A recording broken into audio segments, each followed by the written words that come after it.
بسم اللہ الرحمن الرحیم۔ تمام دیکھنے اور سننے والوں کو السلام علیکم۔ بیان کیا جاتا ہے کہ کسی شخص نے ایک غلام خریدا تھا تو اس غلام نے اپنے آقا سے 3 شرطیں کیں۔ پہلی یہ کہ جب نماز کا وقت آئے تو آپ مجھے نہ روکیں گے۔ دوسری یہ کہ آپ مجھ سے صرف دن میں خدمت لے سکیں گے مگر رات کو مجھ پر یہ پابندی نہ ہوگی۔ تیسرے یہ کہ میرے رہنے کے لیے کوئی ایسا کمرہ عنایت فرمائیں گے جو میرا پسندیدہ ہو اور دوسرے شخص کو اس میں آنے کی اجازت نہ ہوگی۔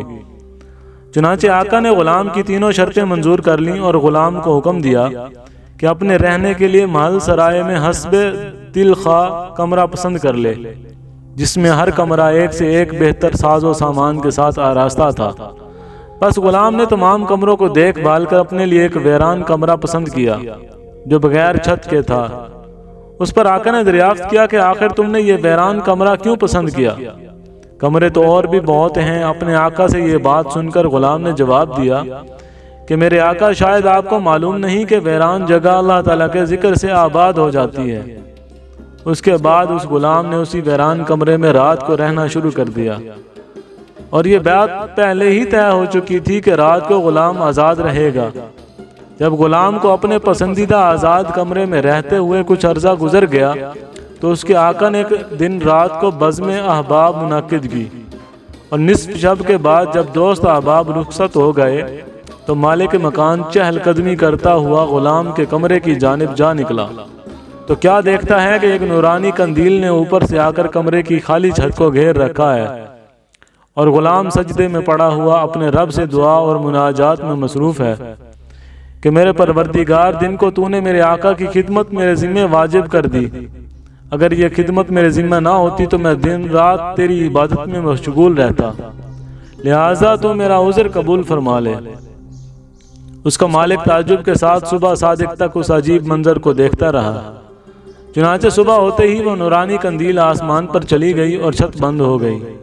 مالک نے اپنی بیوی سے اس کا تذکرہ کیا، اور دوسرے روز وہ مالک اور اس کی بیوی دونوں اس منظر کو دیکھنے گئے تو اس شب میں بعینے ہی وہی منظر دیکھا جو پہلی شب میں مالک دیکھ چکا تھا۔